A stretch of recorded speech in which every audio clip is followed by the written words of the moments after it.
Girls high school and কলেজের পক্ষ থেকে অনলাইন ক্লাসে প্রিয় শিক্ষার্থীরা তোমাদের জানাই স্বাগত।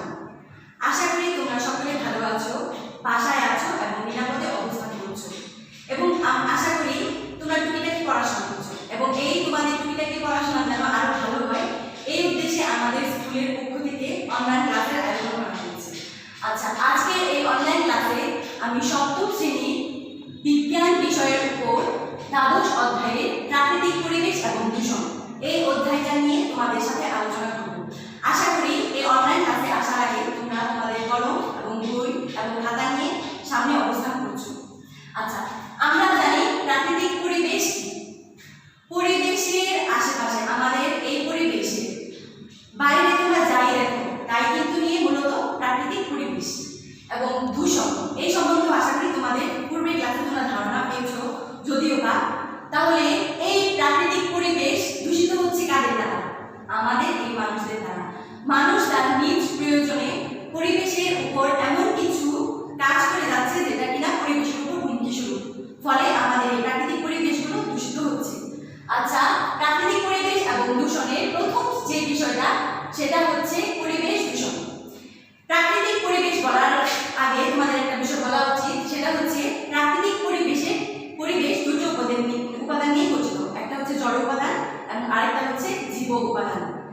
আমরা মানুষজন জড় উপাদানকে ব্যবহার করে দূষিত করছি পরিবেশ দূষণ। অর্থাৎ পরিবেশ দূষণ সম্পূর্ণ হচ্ছে মানুষের দ্বারা। আমরা আমাদের নিজেদের ব্যক্তিগত প্রয়োজনে খাদ্য, বস্ত্র, বাসস্থান ইত্যাদি জোগাড় করতে গিয়ে পরিবেশকে দূষিত করছি, সেটা হচ্ছে পরিবেশ দূষণ। এর ফলে পরিবেশ দূষিত হচ্ছে।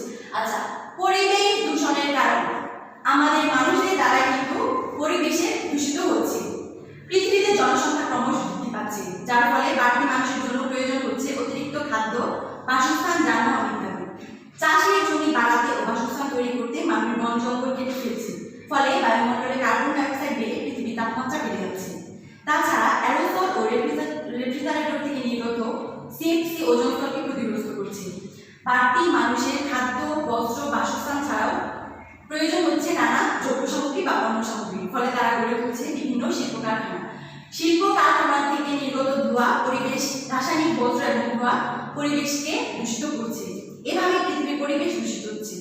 আচ্ছা, পরিবেশ আমরা আগেই জানি যে পরিবেশ মাটি, বায়ু, পানি এই তিনটি উপাদান দ্বারা গঠিত। যেহেতু পরিবেশ দূষিত হচ্ছে, এর ফলে প্রথম পরিবেশ দূষণের ফলে মাটি দূষিত হচ্ছে, পানি দূষিত হচ্ছে এবং বায়ু দূষিত হচ্ছে। এখন আমরা আলোচনা করব মাটি দূষণ। যেহেতু পরিবেশ দূষিত হচ্ছে, ফলে পরিবেশের মূল উপাদান মাটিও কিন্তু একইভাবে দূষিত হচ্ছে। মাটিতে আমরা জানি মাটিতে বিভিন্ন ফসল ফলে যা আমরা খাদ্য হিসেবে গ্রহণ করি। শুধু খাদ্য নয়, জীবন ধারণের সবকিছুই যেমন বাসস্থান, বস্ত্র, ঔষধ ইত্যাদির জন্য আমরা যে উদ্ভিদের উপর নির্ভরশীল তাও কিন্তু মাটিতে জন্মায়। এই মাটিকে আমরা বিভিন্নভাবে দূষিত করছি, ফলে মাটির উর্বরতা নষ্ট হচ্ছে। আচ্ছা, এখন আমরা জানবো মাটি কিভাবে দূষিত হচ্ছে এবং এর কারণ কি এবং এর উৎস কি। মাটিতে আমরা যে সকল আবর্জনা ও বর্জ্য পদার্থ ফেলি এগুলো পচাতে ব্যাকটেরিয়া সাহায্য করে, যার ফলে মাটির সাথে এগুলো সহজে মিশে যায়। কিন্তু আজকাল আমরা এমন সকল দ্রব্য সামগ্রী মাটিতে ফেলি যা কিনা মাটিতে সহজে মিশতে পারে না, যেমন কাঁচ, প্লাস্টিক এবং পলিথিন, যা উদ্ভিদের স্বাভাবিক বৃদ্ধিতে প্রতিবন্ধকতা সৃষ্টি করে। এসব জিনিস ছাড়াও মাটিকে আমরা বিভিন্নভাবে দূষিত করছি। এসবের মধ্যে রয়েছে যেমন কৃষিকাজে বিভিন্ন রাসায়নিক সার ব্যবহার করে থাকি আমরা, কীটনাশক ব্যবহার করি এবং শিল্প, কলকারখানার বজ্র ইত্যাদি ব্যবহার করে থাকি, যেগুলো কিনা মাটিতে ফেলার পর মাটির সাথে এগুলো মিশে যাচ্ছে না, ফলে মাটি দূষিত হচ্ছে। আচ্ছা, মাটি দূষণের কারণ এবং উৎস আশা করি তোমরা জানতে পেরেছো, সামান্য অল্প হলেও কিছুটা ধারণা লাভ করেছো। আচ্ছা, মাটির পর যেটা আসছে সেটা হচ্ছে বায়ু দূষণ। আমরা এই বায়ু দূষণ কিভাবে করে থাকি এবং এর উৎস এবং কারণ এটা আমরা এখন আলোচনা করব। আচ্ছা, বায়ু দূষণ আমাদের পৃথিবীতে চারপাশে রয়েছে বায়ুমণ্ডল। এই বায়ুমণ্ডলের মধ্যে মানুষ সহ অন্যান্য প্রাণী ও উদ্ভিদ বেঁচে আছে। মানুষের সৃষ্ট বিভিন্ন কারণে বায়ুর কোনো উপাদানের পরিমাণ বেড়ে বা কমে যাচ্ছে, যা পরিবেশ ও আমাদের জন্য ক্ষতিকর। বায়ুর এই ধরনের পরিবর্তন বায়ু দূষণ নামে পরিচিত। আজ পৃথিবীর চারপাশে বায়ুমণ্ডলকে বিভিন্নভাবে দূষিত করছে। আচ্ছা, বায়ু দূষণ আমরা জেনেছি, এখন আমরা জানবো বায়ু দূষণের কারণ এবং উৎস। মানুষ দ্বারা এবং প্রকৃতি দ্বারা এই দুই কারণে কিন্তু বায়ু দূষিত হয়ে থাকে। পরিবেশ বিজ্ঞানীরা বায়ু দূষণের জন্য কতগুলো কারণ চিহ্নিত করেছেন এবং সেগুলো হচ্ছে যানবাহন ও শিল্প কারখানা থেকে নির্গত কালো ধোঁয়া।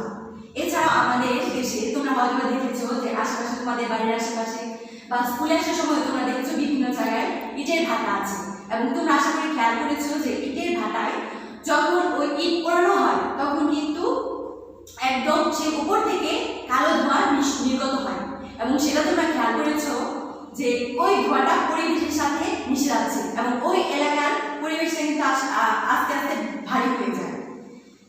বায়ু দূষণের আরও কিছু কারণ রয়েছে, সেগুলো হচ্ছে ত্রুটিপূর্ণ মোটর গাড়ি, রেলগাড়ি, বাস, টেম্পো ইত্যাদি ইঞ্জিন থেকে বেরিয়ে আসা ধোঁয়া। এই সকল ধোঁয়ার সাথে নির্গত হয় কার্বন মনোক্সাইড, কার্বন কণা এবং কার্বন ডাইঅক্সাইড। এগুলো কিন্তু পরিবেশের জন্য অত্যন্ত ক্ষতিকর। বায়ু দূষণের জন্য শুধু যানবাহন থেকে নির্গত কালো ধোঁয়ায় যে দায়ী সেটা কিন্তু নয়, এছাড়াও আছে সিগারেটের ধোঁয়া, এসবেস্ট, নির্মাণ কাজের ধূলিকণা, বিভিন্ন ধরনের আবর্জনা ইত্যাদিও বায়ু দূষণ ঘটায়। বায়ু দূষণের আরও একটি অন্যতম কারণ হল নির্বিচারে বন জঙ্গল কেটে ফেলা। এর ফলে বায়ুতে উদ্ভিদ কর্তৃক গৃহীত কার্বন ডাইঅক্সাইডের পরিমাণ বেড়ে যায়। আচ্ছা, আমাদের দেশে ক্রমশ কিন্তু জনসংখ্যা বৃদ্ধি হচ্ছে। এর ফলে কিন্তু অতিরিক্ত খাদ্যের দরকার হচ্ছে, বস্ত্রের দরকার হচ্ছে, বাসস্থানের দরকার হচ্ছে। আচ্ছা, মানুষের প্রয়োজনে বাসস্থানের জোগাড় করতে গিয়ে কিন্তু আমাদের বন জঙ্গল উজাড় করা হচ্ছে। ফলে আমরা জানি বায়ুতে কার্বন ডাইঅক্সাইডের পরিমাণ বেড়ে যাচ্ছে। এটা কিন্তু আমাদের পুরো বিশ্বের জন্য ঝুঁকি স্বরূপ এবং হুমকি স্বরূপ। এই যে বন জঙ্গল কেটে ফেলছে, ফলে কি হচ্ছে? কার্বন ডাইঅক্সাইডের পরিমাণ বেড়ে যাচ্ছে, ফলে এই যে বায়ু দূষিত হচ্ছে। আচ্ছা, বায়ু দূষণের পরবর্তী যে বিষয় সেটা হচ্ছে পানির দূষণ। বর্তমানে যে অবস্থা, আমাদের কিন্তু পুরো বিশ্বে সুপেয় পানির বড়ই অভাব এবং পানির যে অভাব সেটা আমরা গ্রামাঞ্চলে বুঝতে না পারলেও আমরা কিন্তু শহরে সেটা বুঝতে পারছি যে শহরের মানুষজন কিভাবে কতটা পানির কষ্ট করছে। আর এই পানি কেন কষ্ট হচ্ছে তোমরা কি জানো? কারণ হচ্ছে আমরা নিজেরা, আমরা এই মানুষজনই কিন্তু পানি দূষণের জন্য দায়ী। আমরা কি করছি? নদী, নালা, খাল, বিলে আমাদের মলমূত্র, আবর্জনা সহ অন্যান্য অনেক কিছু যেগুলো কিনা পানির সাথে মিশে যায় না সেগুলো ফেলছি, ফলে কি হচ্ছে? পানি দূষণ। এই যে দূষিত পানির পরিমাণ বেড়ে গিয়ে আমাদের খাওয়ার জন্য সুপেয় পানির বড়ই অভাব হচ্ছে। আচ্ছা, পানি দূষণ সেটাও কিন্তু এর মূলেও কিন্তু দায়ী আমরা মানুষজন। আচ্ছা, পানি দূষণ কি? বর্তমান পৃথিবীতে আমরা পানি ছাড়া কি বাঁচতে পারি? না, আমরা পানি ছাড়া একদম চলতে পারি না। পানি দূষণ আমাদের জন্য একটি বড় চিন্তার বিষয়। পানি বিভিন্নভাবে দূষিত হচ্ছে, আমরা মানুষই পানি দূষণের জন্য দায়ী। এই সমস্যা শুধু আমাদের দেশে নয়, বিভিন্ন দেশে এই সমস্যাটা প্রকট। আচ্ছা, আমরা জানলাম পানি দূষণ কি এবং তোমাদের আমি সংক্ষিপ্তভাবে ডিটেলে বলিনি, সংক্ষিপ্তভাবে বলেছি যে পানি কিভাবে দূষিত হয়। আচ্ছা, এখন আমরা বইয়ের আলোকে দেখব পানি দূষণের কারণ এবং এর উৎস কি কি হতে পারে। বিভিন্নভাবে পানি দূষিত হতে পারে। এই কারণগুলোর মধ্যে মানুষের কর্মকাণ্ডে পানি দূষণের অন্যতম কারণ, যেটা নাকি আমি পূর্বেই তোমাদের সাথে আলোচনা করেছি। কেন আমরা মানুষজন দায়ী? নগরায়ন ও শিল্পায়নের ফলে অনিষ্কাশন ও শিল্পপত্র অনেক বেড়ে গিয়েছে, ফলে পানি দূষিত হচ্ছে। এছাড়াও কৃষিজ উৎপাদন বাড়ানোর জন্য জমিতে ও জলাশয়ে বিভিন্ন কীটনাশক ও রাসায়নিক সার ব্যবহার করা হচ্ছে। এগুলো বিভিন্নভাবে জলাশয় থেকে নদী এবং নদী থেকে সাগরে পড়ছে। আচ্ছা, খেয়াল করো, আমাদের দেশে কি হচ্ছে? ধান, গম এবং এর পাশাপাশি অন্যান্য অনেক কিছু চাষাবাদ করা হয়। একজন কৃষক যেন তার ফলন ভালো হয়, ভালো ফলনের উদ্দেশ্যে কি করে?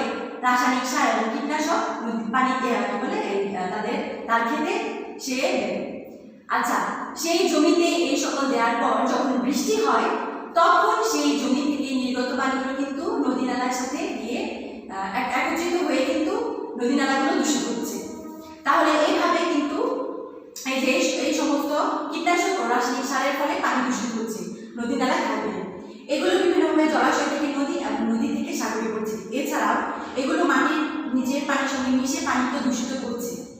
তোমরা লক্ষ্য করে থাকবে অনেকে পুকুরের পানিতে বাঁশ, বেত, পাট ইত্যাদি ভিজিয়ে রাখি।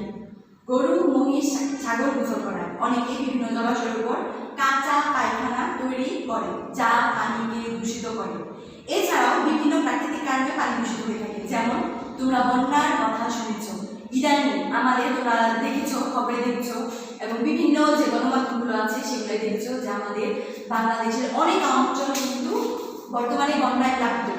তোমরা খেয়াল করে দেখেছো যে বন্যা টিভিতে দেখবে যে বন্যার সময় কি করছে, দেখা যাচ্ছে যে কেউ কেউ বাচ্চারা ওই পানিটা মুখে দিচ্ছে, আবার দেখা যাচ্ছে কোনো কোনো বয়স্ক মানুষ ওখানে গোসল করছে, আবার কোনো কোনো মানুষ এখানে কি করছে, পয় নিষ্কাশন করছে। আচ্ছা দেখো, যেই পানিটা আমরা খাচ্ছি সেই পানিতে আমরা গোসল করছি, আবার সেই পানিতে আমরা ময়লা ফেলছি, তাহলে ওই পানিটা আমাদের জন্য নিরাপদ না। আমরা নিজেরাই কিন্তু এভাবে পানিটা দূষিত করছি। আচ্ছা, বন্যার ফলে মানুষ ও গৃহপালিত পশু পাখির মলমূত্র পানিতে মিশে এবং পানি দূষিত হয়। খাদ্যের উচ্ছিষ্ট অর্থাৎ খাদ্য গ্রহণের পর যেটা অতিরিক্ত আমরা গ্রহণ করি না, মানে যে অংশটা আর কি ময়লা থাকে, ময়লা আবর্জনা, জীবজন্তু মৃতদেহ, গৃহস্থালী ব্যবহার্য নানা ধরনের পচনশীল বস্তু যেখানে সেখানে ফেলা হয়, এগুলো পচে বিভিন্ন জীবাণুর সৃষ্টি হয়। এসব বজ্র বৃষ্টির সাথে পুকুর, নদী, জলাশয় পানিতে গিয়ে মিশে। আচ্ছা, আমরা কি করি, খাদ্য কোনো একটা সবজি কাটাকাটি করার পর যে অতিরিক্ত যে সবজি কাটাকাটি অতিরিক্ত অংশটা সেটা আমরা কি করি, সেটা কিন্তু উচিত আমাদের বিভিন্ন গাছের মধ্যে দেয়া, যেন গাছ সার হিসেবে আমরা ব্যবহার করতে পারি। কিন্তু আমরা কি করি না, সেটা আমরা দূরে পার্শ্ববর্তী আমাদের বাড়ির আশেপাশে যে নদ নদীগুলো আছে সেখানে গিয়ে ফেলি। এই সমস্ত কিছু কিছু জিনিস আছে যেগুলো নাকি পানির সাথে মিশে না, ফলে কি করি, পানিটা দূষিত হচ্ছে। আচ্ছা, আমাদের গৃহপালিত অনেক জীবজন্তু আছে, গরু, মহিষ, ছাগল, ভেড়া, অনেক কিছু। আমরা কি করি, আমরা আমাদের বাড়ির আশেপাশে যে নদী নালাগুলো আছে সেখানে তাদের গোসল করাই, এবং তাদের এই গোসল করার সময় দেখা যায় যে তারা মলমূত্র ওই পানিতে ত্যাগ করছে। আচ্ছা, তুমি তাকে দেখবে এক পাশে দেখা যায় যে গৃহপালিত পশুগুলো গোসল করায়, আরেক পাশে দেখবে কেউ কেউ হয়তো বা সেই পানিটা কি খাওয়ার জন্য নিয়ে আসে, এভাবে কিন্তু পানি দূষিত হচ্ছে।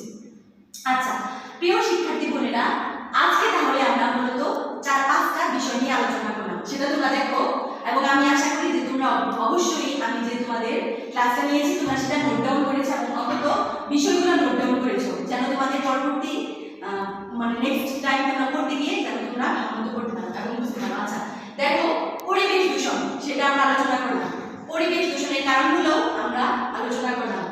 পরিবেশ 3টা বিষয় নিয়ে গঠিত, তাহলে পরিবেশ দূষিত হলে এই 3টা বিষয়ের উপরে কি পরিবেশ দূষিত হওয়ার প্রভাব পড়ে।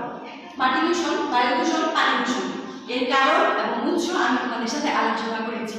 আচ্ছা, নেক্সট ক্লাসে আমরা আলোচনা করব মাটি দূষণ, বায়ু দূষণ এবং পানি দূষণ যে দূষিত হচ্ছে এটা কিভাবে আমরা প্রতিকার করতে পারি।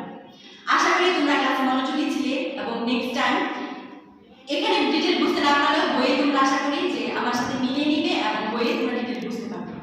আচ্ছা, এই প্রতীক্ষায় আজকে শেষ করছি।